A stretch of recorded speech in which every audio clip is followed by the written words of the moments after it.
ယနေ့သာသနာတော်နှစ်2550ပြည့်နှစ်လူတော်ဟာကောဇာတက္က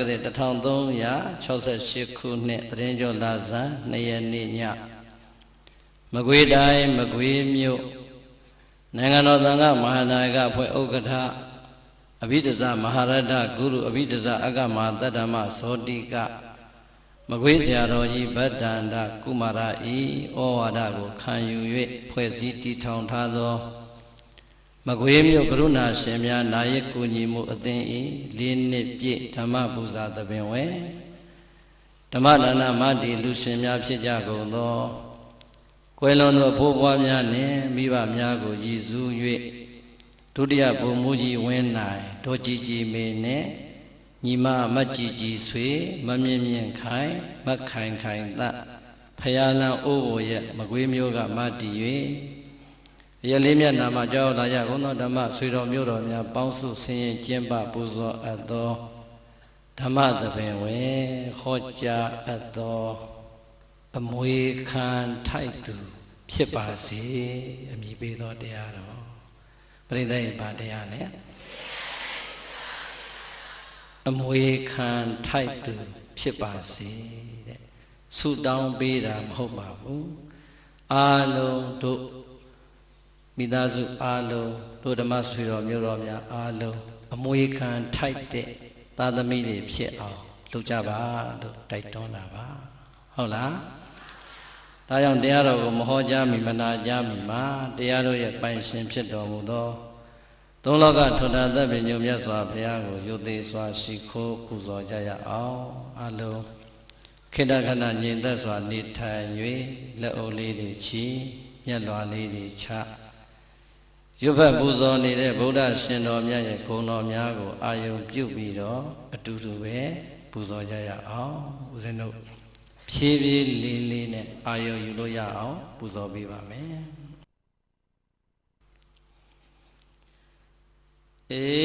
္ဒဝအာနနံသောဗံဓမ္မေတံဓမ္မဒေသကံကန္တိတံသဗ္ဗကန္တနံဣန္ဒကန္တနမမဟံဣတိနာသစ္စာဝဇေနာဒုက္ခိတာဟွန်တုသာတော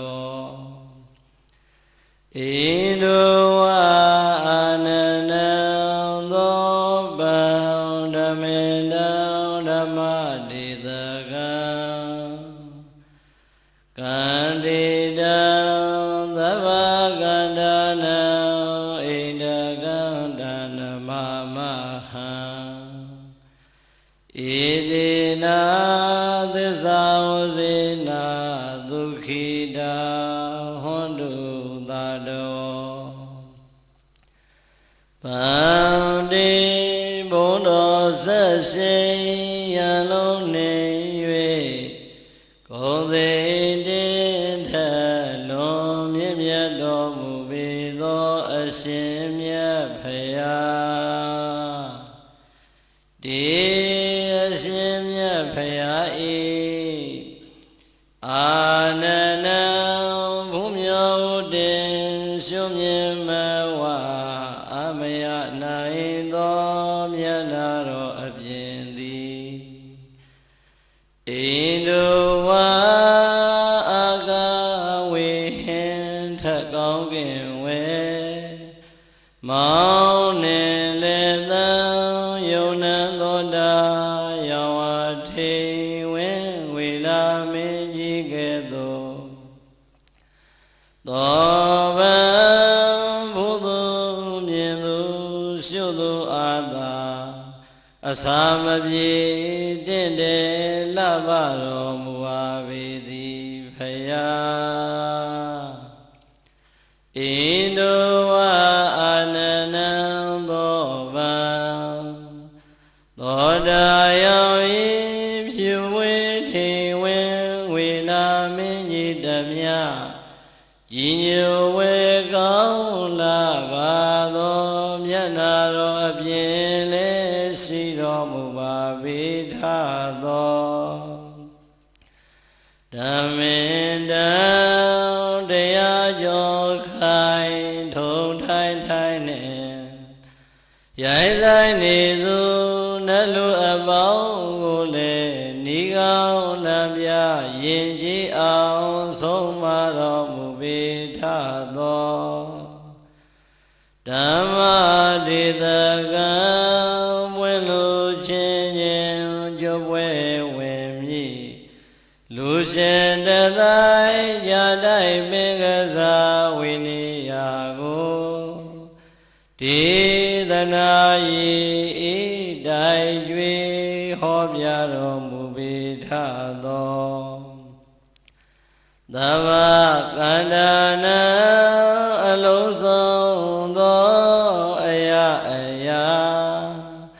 ယရဏယရဏ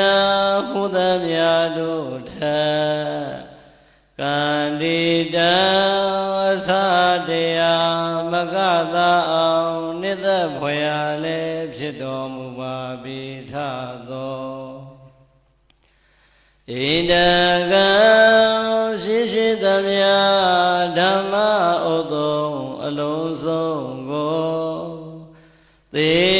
ကြုံပိုင်သာဆိုရတော်မူပေထသောဒါနာယကံမဂင်ရှိစုအောင်လံထူ၍နေဘူးတောင်းမူဖောင်းကတို့ဖြင့်ဆောင်ဖို့တော်မူညာထိုရှင်တော်မြတ်ဖရာကိုအဟံဓမ္မကထာဒေသနာကိုဝေရှာဟောမည်စိတ်ကရည်၍ကြံစီ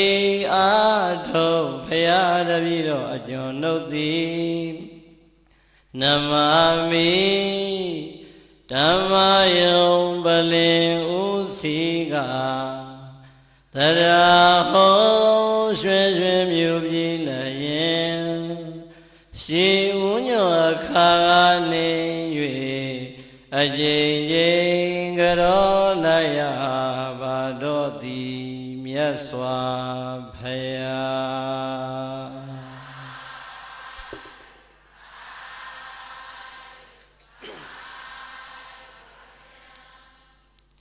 ဣတေနာသစ္စာဝစေနာဣသောနုသံဖောထုတ်ပြန်၍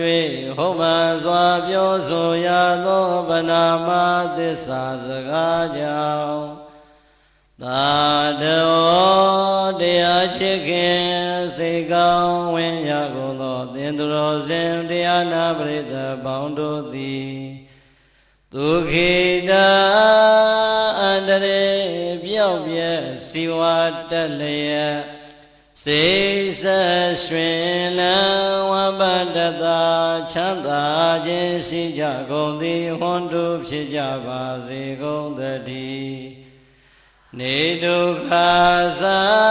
ကိုယ်ဆင်းရဲခြင်းစိတ်ဆင်းရဲခြင်းကိုယ်စိတ်နှပါတို့၏ဆင်းရဲခြင်းစွာသောဆင်းရဲခြင်းအပေါင်းတို့မှလည်းကင်းဝေးကြကုန်သည်ဟွန်တုဖြစ်ကြပါစေကုန်သတည်းနေဝယသာအတ္တနုဝါဒပိပရာနုဝါဒပိတန္တာပိ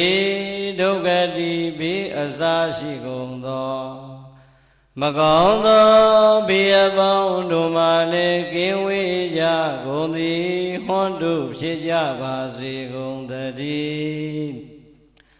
နေသောကသာမညုမမိန်တကိုရှိန်၍ဆိုရိမ်မနော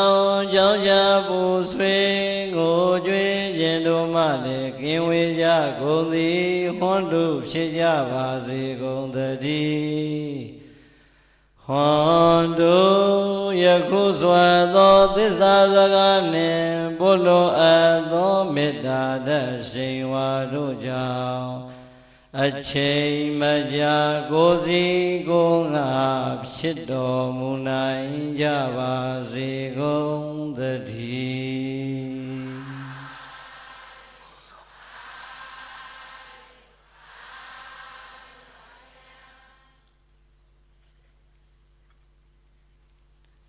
ဟာတရားတဲ့လေအမွေခံထိုက်သူဖြစ်ပါစေတဲ့ချမ်းသာသလိုထိုင်ပြီးတော့နာကြပါဟုတ်လားတင်မလင်ကိုထိုင်ရင်လဲထိုင်အစဉ်ပြေသလိုထိုင်တယောက်နဲ့တယောက်အစဉ်ပြေသူ့ပေါင်းကိုပေါင်းမအလှည့်ကြနင်းထိုင်ဒီတဲ့အစဉ်ပြေသူ့ပေါင်းမအိတ်ကိုပေါင်းမအိတ်ပြီးတော့ထိုင်ကဲပြိဿပျော်ပျော်ပါပါဟုတ်လားအားလုံးတို့ပြိဿမရတရားလင်္ကာလေးကိုတံပြိုင်လိုက်ဆိုဒီလူအုပ်ကြီးနေတာဆိုလိုက်တော့တရားမင်းအောင်ကြသိမ်းထားတော့ဟုတ်လားအားလုံးလိုက်ဆိုမယ်နော်ကျွေးမွေးမပြတ်ဆောင်ရွက်စီမံမွေခံထိုက်စေလူမြဝေ၍စောင်းလေမျိုးနွယ်ဝငါသွဲကျင့်ဖွယ်သားတို့သမီးတို့တာတမ်းပြိုင်ဆိုမယ်ကျွေးမွေးမပြတ်ဆောင်ရွက်စီမံမွေခံထိုက်စေလူမြဝေ၍စောင်းလေမျိုးနွယ်ဝငါသွဲကျင့်ွယ်သားတို့သမီးတို့တာရမနေဘူးလားဘယ်ချိန်နဲ့ရဘယ်ရွယ်နဲ့ရဘာမှမသိတဲ့အရွယ်တွေကရတာကျွတ်တို့ညာသူညာသားဘုန်းကြီးကျောင်းတဝက်နဲ့ကြီးလာတာဆိုတော့အကုန်လုံးသိတယ်ဟုတ်လားဟိုးကလေးလေးဘဝအကိုရီအမတွေကျောင်းကပြန်လာရင်ဆိုပြနာတဲ့ရနေတဲ့ဒီလင်္ကာလေးဟာဒုပရိသအားလုံးရပြီးသားမဟုတ်ဘူးလားအာလုံးသောဒုဓမ္မဆွေတော်မျိုးတော်တွေလည်းငယ်စဉ်တောင်ကြီးကလေးလေးဘဝတည်းကရလာခဲ့တယ်လို့ဟောဒီမဒီကနေ့ထောက်တာဝဲကြီးကင်ထားတဲ့ကိုတော်လည်းဟိုးကလေးလေးကလေးကရလာတာပါပဲဒီတော့ပြိဿငယ်ငယ်လေးတဲ့ကယဉ်ဤထိတွေ့လာတဲ့လင်္ကာလေးဖြစ်တော့ဘာမှမဆန်းသလိုပဲမအောင်မေဘူးလားဦးဇင်းတို့လည်းတရားတွေခေါ်လိုက်မှာဒီလင်္ကာကောင်းလိုက်တာလို့ဒီလင်္ကာဘသူရေးတာလဲလို့လေ့လာလိုက်တဲ့အချိန်ကျမှဟာပေါ့ပေါ့သေးသေးမဟုတ်ပါလားဆိုပြီးတော့စာတွေပြန်ကြည့်ရတာဟုတ်လားရှင်မင်းဒီအုပ်စိုးခဲ့တဲ့မင်းတော်မင်းတရားလက်ထက်တော်ကာလကလေးကသင်္ကစားသရောဘုရားကြီးကအာလုံးသောလူငယ်လူကြီးလူရွယ်လူလက်အကုန်လုံးလိုက်နာနိုင်အောင်ဗုဒ္ဓရှင်တော်မြတ်ဟောကြားလိုက်တဲ့သုတ်တန်ကြီးတစ်ခုလုံးကိုခြုံမိငုံမိအောင်ရေးဆက်လိုက်တဲ့အခါကျတော့အဲ့ဒါကိုလူသားတိုင်းသိနေတာကသာသမီဝတ္တရား၅ပါးဟုတ်လားတကယ်တော့ပြိဿမြန်မာကဗျာမြန်မာစာလို့ထင်တော်လဲပဲဒီအချက်အားလုံးဟာမြတ်စွာဘုရားရဲ့သုတ်တန်တစ်ခုလုံးကိုသောဘုရားကြီးကယူပြီးတော့ဆက်ထားတာဒီတော့ဒီလင်္ကာဟာဘုရားဟောလားမြန်မာစာကမြန်မာစကားလားဘုရားဟောစကားဟုတ်လားဗုဒ္ဓရှင်တော်မြတ်ကိုတော်တိုင်ရှင်တို့တော်ထွက်လို့ဟောကြားခဲ့တဲ့တရားဒေသနာသင်္ကစားသောဘုရားကြီးကလူသားတိုင်းအားလုံးနားလည်အောင်ဆက်ဆိုခဲ့တဲ့အတွက်ကြောင့်မြန်မာစကားမြန်မာစာပေလို့မထင်လိုက်ပါနဲ့တဲ့ဒါဆိုရင်ဗုဒ္ဓရှင်တော်မြတ်ဘာကိုမိန့်ရင်နာလဲ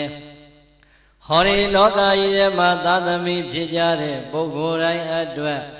အမေတို့အဖေတို့ရဲ့နှုတ်ကမပြောထွက်လို့မပြောရလို့ပြောမထွက်ခဲ့တဲ့စကားတွေကိုရှင်တော်မြတ်ဘုရားကမိဘနှစ်ပါးရဲ့ကိုယ်စားရွှေနှုတ်တော်ထွက်လို့ဟောပေးထားတယ်တကယ်တော့ပြိဿမိဘဝတ္တရားလည်းမဟုတ်ဘူးသာသမီဝတ္တရားလည်းမဟုတ်ဘူးသာသမီတွေကိုကြည်ပြီးတော့အမေတို့အဖေတို့ရဲ့နှလုံးသားထဲကမျောလင့်သွားတဲ့မျောလင့်ချက်ဆိုရင်ပို့ပြီးတော့မှန်တယ်ဟုတ်လားနံပါတ်1မိန်တော်မူလိုက်တဲ့ကျွေးမွေးမပြတ်ဒါကိုဒုပရိသခိုင်မာတဲ့စကားလေးတခွန်းထည့်ပြောမယ်ဘတောဝါနောပရိသတိတဲ့ပါဠိတော်မှာဒီအတိုင်းလာအဲ့ဒီဘတောဝါနောပရိသတိဆိုတဲ့စကားလေးကိုသောဘုရားကြီးကကျွေးမွေးမပြတ်ဆိုပြီးတော့လေးလုံးနဲ့ပိုင်အောင်ဆက်ထားတာဟုတ်လား ဘုံတော်ကြောင့်ပါသခင်ဘုရားရှင်ကိုတော်မြတ်ရွှေနှုတ်တော်ကစတင်ပြီးတော့မိန့်လိုက်တဲ့စကားဟေမင်းတို့ကိုမွေးပေးလိုက်တဲ့မင်းတို့ရဲ့မိဘနှစ်ပါးသည်ငယ်စဉ်တောင်ကြီးဘဝလည်းနှလုံးပခုံးနဲ့လက်နဲ့သင်ဝါဘတ်တော်ကစီနဲ့လူဖြစ်အောင်ကျွေးမွေးဆောင်ရှောက်လာတဲ့အရွယ်ကလေးကအမေရင်ဝင်ထဲမှာနှုတ်ကြိုတွေတောက်ဆိုးနေတဲ့သားငယ်သမီးငယ်ကလေးကိုကြည်ရင်နဲ့မင်းတို့ရဲ့အမေမျက်လုံးအိမ်မှာမျောလင်းချက်တွေနဲ့အာရပါရရှင်မြူးနေခဲ့တယ်ဘယ်လိုများမျောလင်းချက်တွေထားခဲ့သလဲဆိုရင်ငါတို့သည်လောကကြီးထဲမှာအထီးကျန်တဲ့မိသားစုဘဝကလွန်မြောက်လို့လာခဲ့ပြီးငါရင်ဝင်ထဲမှာဟောဒီမှာနှုတ်ကြိုတွေတောက်ဆိုးနေတဲ့ငါသားကြီးငါသမီးကြီးလောကကြီးအလေငါတို့ရဲ့မိသားစုဘဝထဲမှာရောက်လို့လာခဲ့ပြီတဲ့ငါတို့ကအခုလိုချစ်ချစ်ခင်ခင်ရိုးရိုးရရမြတ်မြတ်နိုးနိုးနဲ့ပြုစုလှုပ်ကြွေးပေးနေသလိုပဲသင်္ခါရသဘောတရားအတိုင်းတနည်းနည်းတစ်ချိန်ချိန်မှာအိုမင်းရင်ရောလာမယ်ငါတို့ကလည်းတခါတခါမှတတိတွေမခိုင်ထမိန်မနိုင်ပစိုးမနိုင်ကျင်ငယ်မနိုင်ကျင်ကြီးမနိုင်ဖြစ်တဲ့ဘဝကိုရောက်ရအောင်မှာအဲ့ဒီလိုအသက်တွေကြည့်ပြီးတော့တတိတွေမခိုင်ထမိန်မနိုင်ပစိုးမနိုင်ကျင်ငယ်မနိုင်ကျင်ကြီးမနိုင်ဘဝများရောက်ခဲ့မယ်ဆိုရင်ဘာမှအားငယ်စရာမလိုဘူးတဲ့ဟောဒီငါရင်ဝင်ထဲမှာနှုတ်ကြိုတွေအာရပါရတောက်ဆိုနေတဲ့ငါသားကြီးငါသမီးကြီးကငါတို့ကိုပြန်ပြီးတော့ပြုစုလုပ်ကြွေးပေးမှာတဲ့နှုတ်တိုက်နေတဲ့အမေရင်ထဲမှာလည်းမျောလင့်နေတယ်ဘေးနာကအမေကိုအားပေးနေတဲ့အဖေမျက်နာကလည်းပြုံပြုံကြီးနဲ့မျောလင့်ခဲ့ဘူးပါတယ်မြတ်စွာဘုရားကဒီစကားကိုမိန့်ညင်တာဟုတ်လားမင်းတို့ကိုငယ်ငယ်လေးတဲ့ကကွာတဲ့နှုတ်ကြိုတိုက်ကြွေးတဲ့ကမင်းအဖေနဲ့မင်းအမေကမျောလင့်သွားတယ်ငါတို့ကဟောဒီမှာရိုးရပြုစုပေးနေတယ်လို့ငါတို့အသက်ကြီးရင်လေငါသားကြီးငါသမီးကြီးကငါတို့ကိုပြန်ပြီးတော့ပြုစုလုပ်ကြွေးပေးမှာလို့နံပါတ်1မျောလင့်ချက်အနေနဲ့မျောလင့်သွားတယ်တဲ့ပရိသတ်ကြီးမိဘနှစ်ပါးရဲ့ယင်ထဲကမျောလင့်ချက်ကိုမိဘနှစ်ပါးကတော့မပြောရဲလို့မပြောထွက်ခဲ့ပေမဲ့မြတ်စွာဘုရားကရွှေနှုတ်တော်ထွက်လို့မိန့်ခဲ့ဘူးတယ်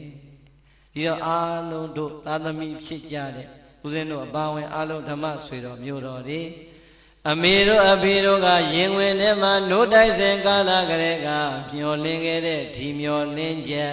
ငါသည်အမေနဲ့အဖေအပေါ်မှာဘလောက်များကြည်ခဲ့ပြီလေ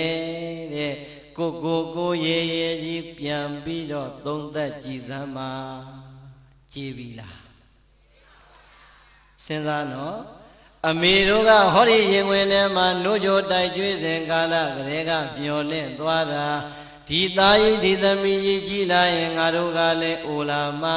ငါတို့အိုလာရင်ငါတို့ကိုဟောဒီငါသားသမီးကပြန်ပြီးတော့လှုပ်ကြွေးဆောင်ရှောက်မှလို့မျောလင့်သွားတယ်အဲ့ဒီမျောလင့်ချက်ကိုဘုရားကမိန့်လိုက်တယ်ဒါဆိုရင်တို့တရားနာပရိသတ်ပေါင်းသူတော်ကောင်းတွေအိမ်မှာရှိနေတဲ့မိဘနှစ်ပါးမရှိတော့တဲ့မိဘနှစ်ပါးရဲ့အပေါ်မှာငါဘလောက်တာဝန်ကြည်လိုက်သလဲကျွေးမွေးမပြတ်တာဝန်ငါဘလောက်များကြည်ပြွန်လိုက်သလဲလို့စဉ်းစားကြည့်စမ်းပါမကြည်သေးရင်ဘာလို့ရမလဲကြည်အောင်ဆက်ရမယ်ကြည်သွားတယ်ဆိုတဲ့အဆင့်ကတော့ရောက်ဖို့လွယ်ပါမလားမလွယ်ဘူးပြိဿတချို့သားသမီးလေးတွေရဲ့ဘဝမှာဝမ်းနည်းစရာကောင်းနေတဲ့စိတ်ဓာတ်တွေပေါ်နေကြတယ်အမေအိုအဖေအိုတွေတတိမခိုင်တော့ဘူးကျင်ငယ်ချင်းကြီးမနိုင်တော့ဘူးအေးမိမိရဲ့အိမ်ပေါ်မှာမိမိရဲ့မျက်စိရှေ့မှာမြင်နေပေမဲ့နှာခေါင်းလေးတရှုံရှုံနဲ့မလုံကျွေးမပြူစုတဲ့သားသမီးတွေမြောက်များစွာရှိမနေဘူးလားကြည့်လိုက်စမ်းပြိဿဒီအချိန်ကျမှတတိမခိုင်လို့ကျင်ငယ်ချင်းကြီးမနိုင်တဲ့အမေတို့အဖေတို့ဘဝကကိုကမြင်ရတာကိုယ်တော်ကပြိဿအမေရင်ဝင်ထဲမှာပါချခဲ့တဲ့အီတွေစုထားမယ်ဆိုရင်နဲပါမလား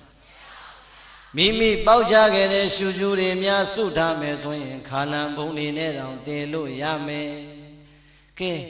အမေတို့အဖေတို့ရဲ့စိတ်ဓာတ်တွေကသာအမလေးဒီလောက်ညစ်ပတ်တဲ့ကလေးသွားဟဲဆိုပြီးတော့များပြစ်ခဲ့မယ်ဆိုရင်ပြစ်ခဲ့တဲ့နှလုံးသားများမိဘနှစ်ပါးရဲ့ရင်ထဲမှာရှိမယ်ဆိုရင်ကိုယ့်ဘဝဟာလူဖြစ်ပါမလားဘလောက်ပင်ဆိုပါစေဘလောက်ပင်ຫນွေပါစေကျင်ငယ်ကျင်ကြီးဘယ်နှကြိမ်မဲပါချသွန်ချပါစေငါသားလေးကရှိစရာငါသမီးလေးကရှိစရာငါသားလေးကချစ်စရာငါသမီးလေးကချစ်စရာလို့ရင်ဝင်တွေကသားသမီးလေးကိုပျော်စရာလေးအဖြစ်နဲ့တော့အမေတို့အဖေတို့ကယူရပြီးတော့ကျွေးမွေးပေးခဲ့ရတာကို့အလဲကြမှာအမေနဲ့အဖေကိုယွန်စရာဆိုပြီးနှာခေါင်းရှုပ်နေအဲ့ဒီသားသမီးအမွေခံထိုက်ပါမလားဒါဘု து စကားလဲမင်းတို့မိဘနှစ်ပါးကမင်းတို့ကိုဟိုးငယ်ငယ်ကလေးတွေကနှုတ်တိုက်ကလေးကမွေးဖွားကလေးကမျောလင်းခဲ့တယ်ဒီမျောလင်းခြင်းမင်းတို့ကြည်အောင်မဆိုင်ရင်မင်းတို့သည်အမွေခံထိုက်တဲ့သာသမီမဖြစ်နိုင်ပါဘူးတဲ့ပရိသတ်ရေအဲ့ဒီအဲမှာကိုဘယ်ဘက်မှာပါမလဲအာလုံးတို့ပရိသတ်ဒီအမွေခံထိုက်တဲ့သာသမီဖြစ်ခြင်းသလားမထိုက်တဲ့သာသမီဖြစ်ခြင်းသလားကဲအမွေခံထိုက်တဲ့သာသမီကတော့လူတိုင်းမဖြစ်ခြင်းဘူးလားဖြစ်ခြင်းနဲ့အမွေခံထိုက်ပါတယ်ထိုက်ခြင်းပါတယ်ဆိုတဲ့ကိုယ့်ရဲ့လုံရဲ့လေးတွေပြန်သုံးသပ်ကြည့်ပါအောင်အမေနဲ့အဖေကိုဦးဖျားဖျားဓမင်းပူပူဟင်းပူပူလေးကောင်းကောင်းလေးနဲ့ဘယ်နှခါများလှုပ်ကြွေးပြီးပြီလဲကိုရတဲ့လက်ကားလေးတွေကိုရတဲ့ငွေကြီးလေးတွေနဲ့မိဘနှစ်ပါးအတွက်စေဝါကောင်းကောင်းလေးတွေဓာတ်စာကောင်းကောင်းလေးတွေနဲ့ဘယ်နှကြိမ်များတတိတရားနဲ့ကြော့ပြီးပြီလေခြေစုပ်လက်နဲ့ဆိုတာအသာထားအောင်နော်ကျွတ်တို့တောသူတောင်သားလူရန်စားတွေရဲ့အသိဉာဏ်တွေထဲမှာသိပြီးတော့မလုဖြစ်တာတွေအများကြီးပဲဟုတ်တယ်မို့လားကိုမကလေးနှစ်ယောက်တော့ဟောဒီရင်ဝင်ထဲမှာလဲကင်ထားပြီးလက်မှာလဲတယောက်ဆွဲထားပြီးဆိုရင်တောင်ကြီးတော်တော်ကြီးတယ်ထင်ပြီးတော့အမေနဲ့အဖေရဲ့အိမ်ကိုတောင်မှမရောက်တဲ့သားသမီးတွေမြောင်များစွာမရှိဘူးလားမလုံရဘူးနော်အမွေခံထိုက်ပါမလားဒီတော့အလုံးသောဒုဒဂရမပေါင်းသူတော်ကောင်းနေဟိုတော့ကမသိရသော၎င်းတတိမမူမိရသော၎င်းဖယားအမိန်စကားကိုမသိတဲ့အတွက်ကြောင့်သော၎င်းအမှုမဲ့အမှန်ပဲနဲ့နေခဲ့ကြပါလိမ့်မယ်ဒီကနေ့တည်သွားတဲ့အချိန်မှာပြင်လိုက်ပြီးဆိုရင်တော့သူတော်ကောင်းစရင်ထဲမှာတော့ကြံအောင်မှာပါသိရင်မသိရင်သိပြီးတော့မပြင်သူရုပ်မှာပို့ဆိုးသွားတယ်ဟုတ်တယ်မဟုတ်လား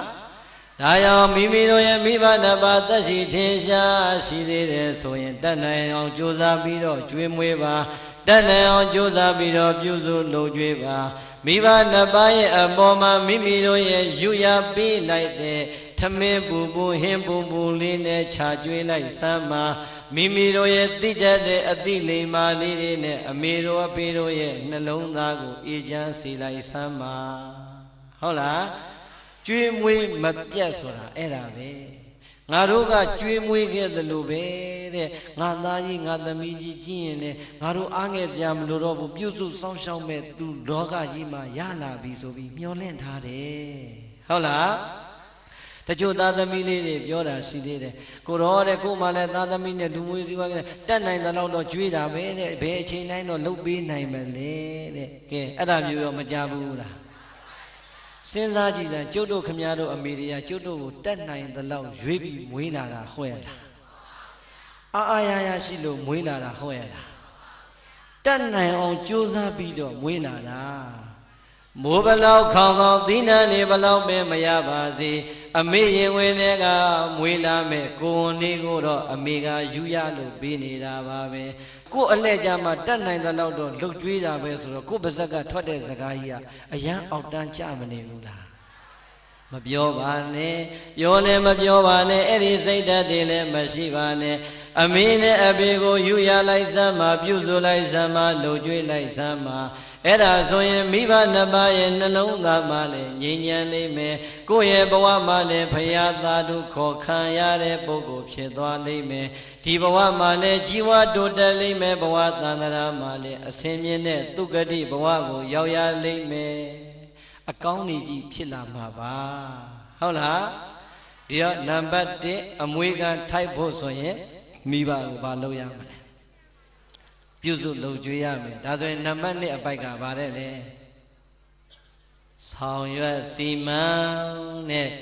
ဟောဒီငါတို့ရဲ့ရင်ဝင်ထဲမှာနှုတ်ကြိုတွေတောက်ဆုံနေတဲ့ငါသားငါသမီးကြီးတပြေးတပြေးနဲ့လူလုံးလူပန်းကြီးကြီးလာမှာဘဝမှာပညာရေးနယ်ပယ်စီးပွားရေးနယ်ပယ်တွေကူးဝင်လာတဲ့အခါရောက်ရင်ငါတို့လုံနေတဲ့ငါတို့ရဲ့လူမှုရေးတာဝန်တွေစီးပွားရေးတာဝန်တွေပညာရေးတာဝန်တွေဘာသာရေးတာဝန်တွေကိုပခုံးပြောင်းပြီးတော့ငါတို့ကိုကူညီစောင့်ရှောက်ပေးမှာလို့မိဘနှစ်ပါးရဲ့ယင်ထဲကနံပါတ်2ညှော်လင်းချက်ပေါ်လာပြန်ပြီတဲ့ဟုတ်လားမင်းတို့ရဲ့မိဘနှစ်ပါးကမင်းတို့ကိုဒုတိယမျှော်လင့်ခြင်းနဲ့မျှော်လင့်သွားပြန်နေဖယားမိန်တော်မူလိုက်တယ်အဲ့ဒါပါလေဆိုရင်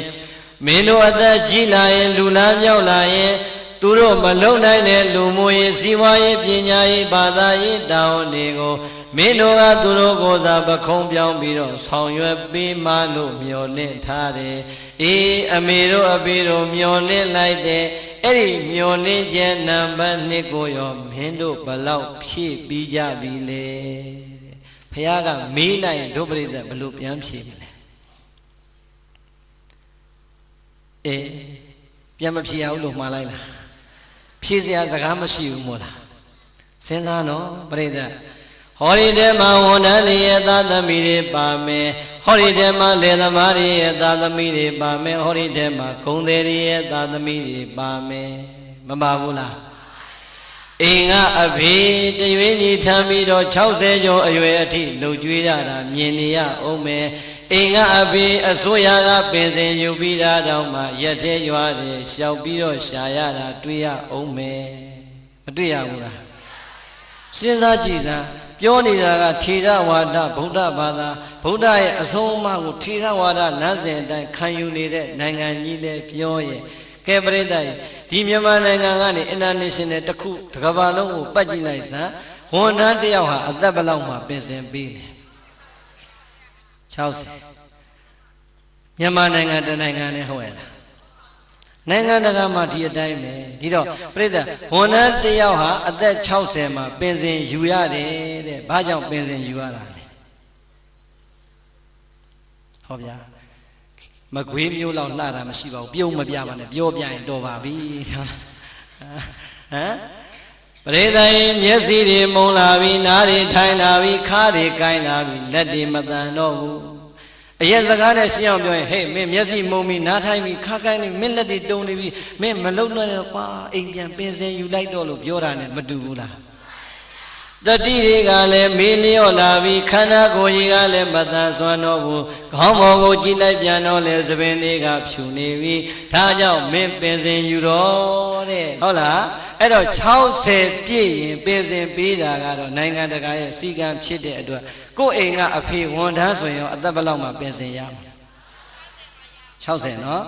ဒါဆိုရင်အသက်60ရွယ်မှာတတိတွေချွတ်ချော်လာပြီခါးတွေကိုင်းလာပြီနားတွေထိုင်းလာပြီဆံတွေဖြူလာပြီမျက်လုံးတွေကမုံလာပြီလက်ချေတွေမတန်တော့တဲ့အတွက်ကြောင့်ပင်စင်ပေးလိုက်ပါပြီတဲ့နိုင်ငံတော်ကတော့ပင်စင်ပေးလိုက်ပါပြီအိမ်ပေါ်ရောက်လာတဲ့ကိုယ့်အဖေနဲ့ကိုယ့်အမေသားသမီးတွေကပင်စင်ပေးပြီးပြီလား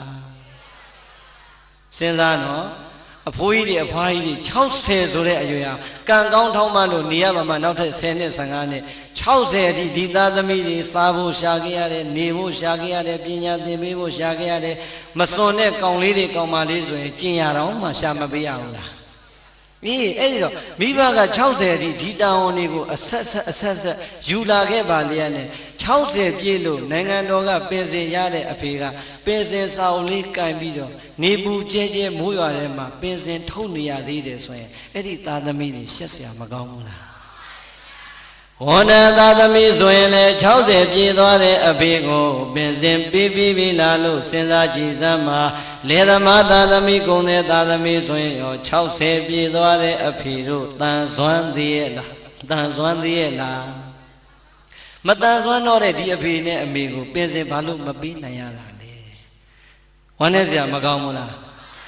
နိုင်ငံတော်ကပင်စင်ပေးလိုက်ပြီးတော့ပင်စင်စာအုပ်လေးခေါင်းအောင်မှထိုးထားရင်းနဲ့အင်္ဂါမွေးလာတဲ့သားသမီးကတဆင်မွေးလာတဲ့မြည်ကလေးကိုလက်ကဆွဲကြောင်းလွယ်အကြီးကိုတစ်ဖက်ကလွယ်ထမင်းကြိုက်ကိုင်းရိုင်းတိုင်းတိုင်းနဲ့ကြောင်းကျိုးကြောင်းပိုးလုပ်ရတဲ့အဖိုးကြီးအဖွားကြီးတွေလည်းမြောင်များစွာရှိဘူးလားကဲပရိသတ်စဉ်းစားကြည့်စမ်းနိုင်ငံတော်ကတော့ပင်စင်ပေးလိုက်တာသာသမီပင်စင်မပေးလို့ဘဝမှာမချမ်းသာသေးတဲ့မိဘနှစ်ပါးရဲ့ဘဝတွေမြင်နေရတာမရှိဘူးလားကဲအဲ့ဒီသာသမီတွေအမွေခံထိုက်ပါမလားစဉ်းစားတော့ဖယားမိတ်တဲ့စကားဟုတ်လားအမွေခံမထိုက်ဘူးဆိုမှတော့သွားပြီအဲ့ဒီသာသမီနတ်ပြည်တွေနိဗ္ဗာန်တွေဆူတောင်းမနေနဲ့ဘယ်သွားမလဲအေးကိုပြောတဲ့နေရာကိုသွားကြဖို့ဟုတ်လားဟမ်စဉ်းစားတော့နိုင်ငံတော်ကလည်း60ပြည့်လို့ပင်စင်ပေးလိုက်ပါပြီဝန်ထမ်းဘဝမှာ60ပြည့်လာသလိုပဲကုန်းတဲ့ဘဝမှာလေသမားဘဝမှာ60ပြည့်လာရင်အတူတူပါပဲမျက်စိတွေမှုံနာတွေထိုင်ခါတွေကိုင်းလာတဲ့ဒီအဖိုးကြီးဒီအဖွားကြီးတွေကိုအင်္ဂါသားသမီးတွေကမြည်ထိန်ခိုင်းမြန်ပြီ60ရွယ်သမင်ဖြူကမှတောင်းတောင်းတင်တင်တီးနေတဲ့မင်္ဂလာပွဲကိုလည်းလွတ်ပြန်ပြီမသွားရဘူးလားသားသမီးတွေမှာတော့အဖိုးကြီးဘွားကြီးတွေလူမှုရေးပြတ်မှာဆိုလို့ဆိုဖိတ်စာလေးကင်တုံကြည့်နဲ့ဟိုးတောင်းတောင်းတင်တင်ကြားတယ်သွားပြီးတော့မင်္ဂလာဆောင်မလိုက်ရဘူးလားကဲပရိသတ်ရှက်စရာမကောင်းဘူးလား60အထိလှုပ်ကြွေးလာပြီပဲတော်ပါတော့အနာပေးလိုက်ပါတော့ဟုတ်လားအဖေတို့အမေတို့ရဲ့ရင်ထဲမှာတော့မိမိကိုမွေးကင်စားရွယ်တဲ့ကမျောလင့်လာတဲ့အခါအဲ့လိုများလှုပ်နေရရင်သားသမီးညိုညင်မှာစိုးလို့လှုပ်ပေးနေရပြီမဲ့အဖေနဲ့အမေရဲ့ရင်ထဲကတောကအပူဟာငြိမ့်မှာမလားအောင်မလေးကွာငါတို့မွေးအောင်လဲကြိုးစားကြရတယ်ကျွေးအောင်လဲကြိုးစားကြရတယ်ပညာလဲသင်ကြရတဲ့သာသမီရညီရရတာတော့မှငါတို့ကိုဒီတိုင်းပဲခိုင်းလို့ကောင်းတော့နဲ့ရင်ထဲမှာတော့တောကရာသီပါပဲရင်ထဲကတောကတွေဟာငြိမ့်မှာမလားဒီတော့ကဲပြိတ္တအဲ့ဒီသာသမီမျိုးကိုရက်ွက်ကလူကြီးနော်ကြည်စမ်းမအောင်ဟဲ့အဖေဘိုးကြီးဘွားကြီးဒီလောက်ဖြစ်နေတာခိုင်းလို့တော့ဆိုတဲ့ဝေဖန်တန်ကြီးရောမကြားရနိုင်ဘူးလားကြားရနိုင်တယ်အဲ့ဒီတဲ့ဝမ်းနဲ့စရာကောင်းတာကပရိသတ်တချို့အဖိုးကြီးဘွားကြီးတွေကလေဝါသနာလေးပါလာလို့ငါတရားပွဲတောင်းမယ်နော်တို့တရားပွဲတောင်းမယ်ဆိုဟာဖေတို့မေတို့ကလည်းဗျာနေသမ်းမှာဒီညဇကားကောင်းလို့ပါခင်ဗျားတို့မြည်နေတဲ့အိမ်မှာအိမ်ဆမ်းမှာဆိုသွားလို့ရသေးလားသူတို့ကျွေးတဲ့အလက်ရောက်ပြီဆိုတဲ့အခါကျတော့လေမိဘနှစ်ပါးကအရှုံးပြီးငြိမ်နေရတာပဲဒါကြောင့်မဖြစ်စေနဲ့ဟုတ်လားကျွေးမွေးမပြတ်ဆောင်ရွက်စီမံဟောဒီတာဝန်နေရကိုမကြေပြုံကြဖို့ဆိုရင်တော့အဲ့ဒီသာသမီတွေမြတ်စွာဘုရားမိန့်လိုက်တာအမွေခံလုံးဝမထိုက်တဲ့သာသမီတွေဖြစ်ပါပြီဝမ်းနဲ့စရာမကောင်းဘူးလားဒါကြောင့်မိမိဒီဘယ်အထက်မှာပါမလဲကိုယ့်ကိုယ်ရဲရဲကြီးဆင်ရင်ရဲရဲကြီးသုံးသပ်ပြီးရင်ဒီကနေ့ကစားနောင်မနှက်ဖန်ကစားပြီးတော့ငါသည်အင်္ဂါငါအဖေနဲ့ငါအမေကိုပင်စင်ပေးတော့မယ်ကလေးမထိုင်ကလေးထိန်မခိုင်းတော့ဘူးဟိုနာဒီနာမခိုင်းတော့ဘူးအိမ်ဆောင်မခိုင်းတော့ဘူးတရားပွဲပဲသွားခိုင်းတော့မယ်လို့လမ်းကြောင်းပြောင်းလိုက်ရင်အချိန်မမီဘူးလားကဲဒါဆိုရင်ပြိတ္တဘယ်နှချက်ပြီးသွားပြီလဲနှစ်ချက်သာပြီးတယ်နာယီဝရှိနေကျွေးမွေးမပြတ်ဆောင်ရွက်စီမံမွေခံထိုက်စေပြိတ္တဆိုကြည်စမ်းပါတယ်လေ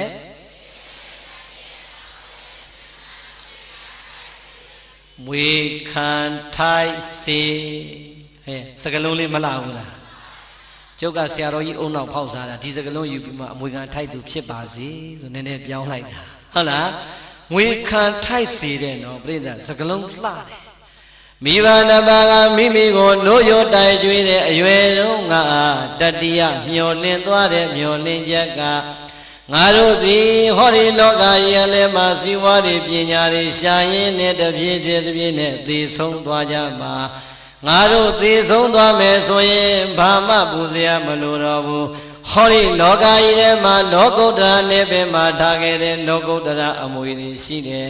လောကီနယ်ပင်မှာထားခဲ့တဲ့အိုးအိမ်ချမ်းမြေတိုက်တာရွှေငွေတွေကြံခဲ့လိမ့်မယ်ဟောဒီကြံခဲ့တဲ့လောကီလောကုတ္တရာအမွေကောင်းတွေကိုဖြင့်ဟောဒီငါသားတွေငါသမီးတွေကဆက်ပြီးတော့အမွေခံကြမှာငါတို့အမွေတွေကိုလည်းအမွေခံမဲ့သားသမီးတွေရပြီ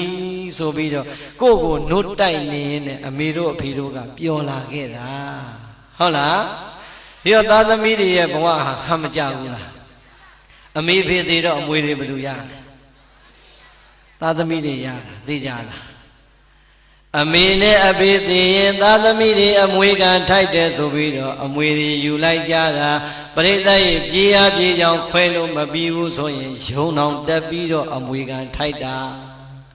ရုံတက်ပြီးတော့အမွေတွေမခွဲကြဘူးလားအမွေခံထိုက်လိုက်တဲ့သားသမီးတွေ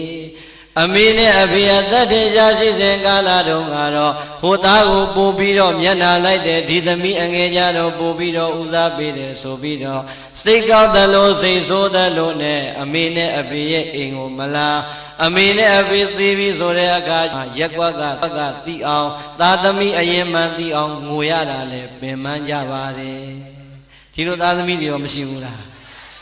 အောင်ဖို့ကောင်းတယ်အမေနဲ့အဖေအသက်တင်ရှားရှိတယ်ကတော့အမေတို့ကသူ့ကြတော့ပူပြီးတယ်ကျွန်တော်ကြတော့လုံမပေးဘူးဆိုစိတ်ဆိုးမလားသေတဲ့အခါကျအဲ့ဒီလူကအချင်းငိုတာဘာဖြစ်လို့လဲအမွေစင်းထဲမှာမပါမှာကြောက်လို့ဟုတ်လားဒီတော့ပြိဿအမွေခံထိုက်ပါတယ်ဆိုပြီးတော့လောကဥပဒေကရောမပေးထားဘူးလားလောကဥပဒေကပေးလို့စားလိုက်ပေမဲ့ပြိဿအမွေကိုတခင်မထိုက်တဲ့သားသမီးဟာခံစားတိုင်းကြောက်စရာမကောင်းဘူးလားဒါဆိုရင်အာလုံးသောတို့တရားနာပရိသတ်ပေါင်းသူတော်ကောင်းတွေဟောဒီမကွေးတိုင်းရဲ့မကွေးမြို့နယ်မှာအမွေခံထိုက်တဲ့သားသမီးတွေထဲမှာဘယ်မွေတွေဘလောက်ခံနဲ့အမေတို့အဖေတို့လက်ထက်တုန်းကဖရာတကာကျောင်းတကာတွေဖြစ်သွားတဲ့မိဘတွေမြောင်များစွာမရှိဘူးလားဇရက်တကာလမ်းတကာဂူကျောင်းတကာဖြစ်သွားတဲ့မိဘတွေမရှိဘူးလားကဲပရိသတ်နောက်တစ်ခုမေးမယ်နော်ဟောဒီမှာစင်းနေရွှေတွေငွေတွေတိုက်တွေကားတွေကြတော့လူရက်ပြီးတော့ငါတို့လဲဆိုင်တယ်ငါလဲပိုင်နေလို့ခွဲနေလိုက်တဲ့သာသမီတွေအဖေတို့အမေတို့လူခဲ့တဲ့ဇရက်တစောင်းဂူကြောင်းနေကြတော့ဟေ့ဒါကတို့အမေလူခဲ့တဲ့ဇရက်ဒီဇရက်ကိုငါတို့အမြဲတမ်းမပြတ်အောင်ထိမ့်သိမ်းစောင့်ရှောက်လူမယ်ဘသူမှမကတ်နဲ့ဆိုပြီးတော့များအဲ့ဒီကောင်းမှုအလှူတွေကြတော့အမွေကိုလူခွဲတာကြားဘူးလားတချို့ဘုန်းကြီးတွေကအပြောကောင်းတယ်တကားလေးတွေလာအောင်ဒါမင်းတို့မိဘတွေလူခဲ့တဲ့ဇရဲကွာအခုပြိုကြတော့မယ်ငါလည်းပြင်ကောင်းမလားစဉ်းစားမင်းတို့မိဘအမွေဆိုတာခံယူထိုက်တယ်ကွာပြင်ညဆိုတော့မသိကြအောင်ဆောင်းသွားတဲ့သားသမီးတွေမရှိဘူးလားဟောကဲဝမ်းနေစရာမကောင်းဘူးလားအဲ့ဒီအကြောင်းများတွေ့လေကျုပ်ကအမြဲတမ်းဝမ်းနေတယ်ဘာဖြစ်လို့လဲသိလားကျုပ်ဖြစ်ပုံဟုတ်လားဖြစ်ပုံလေးပြောပြမလို့နိုင်ငံခြားမသွားခင်ပတ်စံလေးစုထားတာ3,800,000ရအဲ့တော့ကျွတ်တို့သွားတဲ့ချိန်ဒေါ်လာမှ220ပဲရှိတာမလီ2သိန်းကျော်ရရင်ဒေါ်လာ1000ရရင်ငါသွားလို့ရတယ်ဆိုစုထားတာအဲ့ဒီဆရာတော်ကြီးကမောင်ကောင်းကြီးရေးနဲ့ရိတ်တာလေးဖွင့်ရအောင်ကွာတဲ့ဟာဆရာတော်ရိတ်တာဖွင့်ရင်ကျောင်းကကျင်းတယ်လို့တပည့်တော်ကျောင်းနည်းနည်းချက်မှရမယ်ချက်ပေါ့ကွာတဲ့ဆရာတော်ဒီအလူရှင်တွေကအခုရှိသေးလားဟာလူကြီးတွေတော့မရှိတော့ကွာသူသားသမီး9ယောက်ကတထေးသေးကွာတဲ့မင်းတို့လှုပ်လိုက်တယ်လှုပ်ပြီးသူတို့ခေါ်လိုက်ရင်လူမှာပေါ့ကွာဟာဒါဆိုရင်တော့ချမယ်ပေါ့ခွင်မဲပေါ့ငါမပြည့်တဲ့2,200,000လေးပြည့်ရင်လည်းပြည့်သွားမယ်ပေါ့လေဟလားရှိတာလေးရင်းထည့်လိုက်အောင်မယ်ဆိုဟလားကြောင်ဖြိုးဖြက်ချထည့်လိုက်တာချပြီးတော့တကားတဲ့အញ្ញံဆောက်တစ်ခန်းချဲ့ပြီးတော့အញ្ញံဆောက်ပြီးတော့ကောင်းမှုရှင်လေးအရင်တိုင်းပြန်တဲ့ဆေးတောင်တုတ်ထားလိုက်သေးတယ်ကဲဆရာတော်ဘုန်းကြီးတကား9ယောက်ဖိတ်လိုက်တော့မနက်ဖြန်မိုးရင်းကားချက်ခိုင်းထားမယ်မိုးရင်းကားလေးချက်ခိုင်းထားပြီးတော့ကျောင်းကနေဆောက်ကဲတကားကြီးတို့လာကြခင်ဗျားတို့အလှရဲ့အကြောင်းရင်းရောသိပြီလားမသိဘူးဗျာဆရာတော်ကြီးခေါ်လို့လာအေးဒီမှာဒါခင်ဗျားတို့မိဘတွေလို့ပြောတယ်ဟာဟုတ်တယ်ဗျာဒီလိုလိုမိဘတွေလူခဲ့တာအဲ့ချိန်ကြီးတော့အတက်တရောဝမ်းသာနေတာဟုတ်လားဟုတ်ပြီဒီနေရာလေးခုကျတို့ရိတ်တာဖွင့်မှာမို့လို့ယောဂီတွေတရားထိုင်ဖို့နေရာကျင်းလို့ခုတခန်းချက်လိုက်တာတခါကြီးအစာဆုံးဟိုအောင်ဒီအောင်ပေါင်းလိုက်3 သိန်းလောက်ကုန်တယ်အဲ့တော့သားသမီးဆိုတော့မိဘအမွေခံထိုက်တော့ခံရတာပေါ့ဗျာလို့ခင်ဗျားတို့သားသမီးတွေလှူလို့ရအောင်လို့ကျုပ်ကပြောပေးတာလို့အဲ့ဒါလေးခေါ်ပြောတာဆိုတော့လေတယောက်နဲ့တယောက်မျက်စပြင်းပြီးတော့မလှုပ်တော့ကိုကဒီလူတွေစိန်နေရှူတွေတွဲလဲနဲ့ဒီလောက်လာကြအေးစစ်ပါလို့ကံကောင်းလို့များ3 သိန်းကျော်လို့ရင်ငါမျက်အောင်မှာဟုတ်လားပြီးလဲပြီးရောပြန်လဲပြန်ကန်ပြီးဘုံဘုံရေတပည့်တို့ပြန်တော့မယ်နော်တဲ့ဝမ်းသာတဲ့ဘုံဘုံရေတာဓုခေါ်တယ်ဘုံဘုံနဲ့တပည့်တို့နောက်ဘွားကျတော့ရေဆက်ဆုံးမှာပေါ့ဆိုတော့ဟောဗျာတာဓုတစ်လုံးပဲဟဲ့ငါဒီတိုင်းသွားပါဟာလားပရိသတ်စဉ်းစားကြည့်ကြုံပါလေအကြံကောင်းရင်တစ်ချက်လို့အောင်မေးလိုက်တာ3 သိန်းတောင်သူများကြီး3 သိန်းကျော်ကျွေးတင်လိုက်သေးတယ်ဟုတ်လားအဲ့ဒီသားသမီးမျိုးနဲ့တွေ့ပြီဆိုတော့ဘုန်းကြီးတော်မှမရဘူးရှုံးတာပဲဟုတ်လားအဲ့တော့ပြိဿအဲ့ဒီလိုသားသမီးတွေအများကြီးလောကမှာမရှိဘူးလား ရှိတယ်ဟုတ်လားမိဘရဲ့အမွေကိုလောကီစည်းစိမ်နေကြတော့အပြိုင်ခွဲအပိုင်ယူခဲ့ပြီးတော့အမေတို့အဖေတို့ရဲ့စည်းစိမ်နဲ့ချမ်းသာလာတဲ့ဘဝကြီးကိုမေးပြီးတော့အမေတို့အဖေတို့ဆောက်ခဲ့တဲ့ကျောင်းဇရက်ဖယားဒါလေးတွေတောင်ပြန်ပြင်ဖို့အထိတရားမရှိတော့ဘူးဆိုရင်အဲ့ဒီသာသမီအမွေခံထိုက်ပါမလား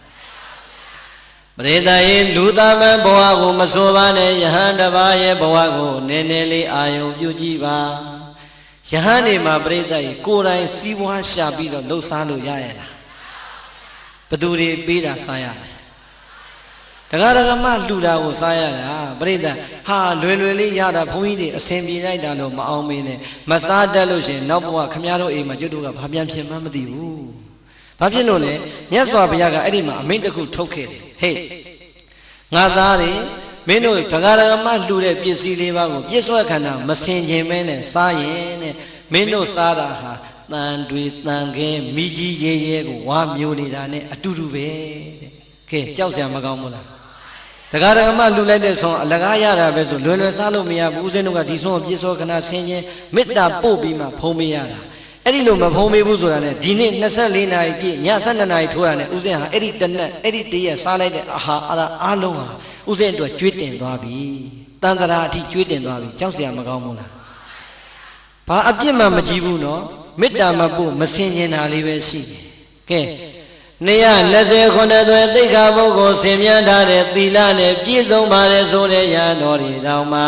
မိမိကိုလူတန်းလိုက်တဲ့စွမ်းကိုမေတ္တာမပို့ပဲဖုံးမေသုံးဆောင်ရင်ပြည့်စုံခန္ဓာမဆင်ခြင်းမဲနဲ့ဖုံးမေသုံးဆောင်ရင်အေးအဲ့ဒီကိုတော့တန်တွေတန်ခင်းမိကြီးရဲရဲကိုခဲစားနေတာနဲ့တူပါတယ်ဆိုရင်တော့ပရိသတ်ရေမိဘနှစ်ပါးရဲ့လောကုတ္တရာအမွေတွေကိုမသိကြအောင်ဆောင်လောကီအမွေတွေကိုတော့အပိုင်ယူပြီးတော့မိနေတဲ့သတ္တမီတွေ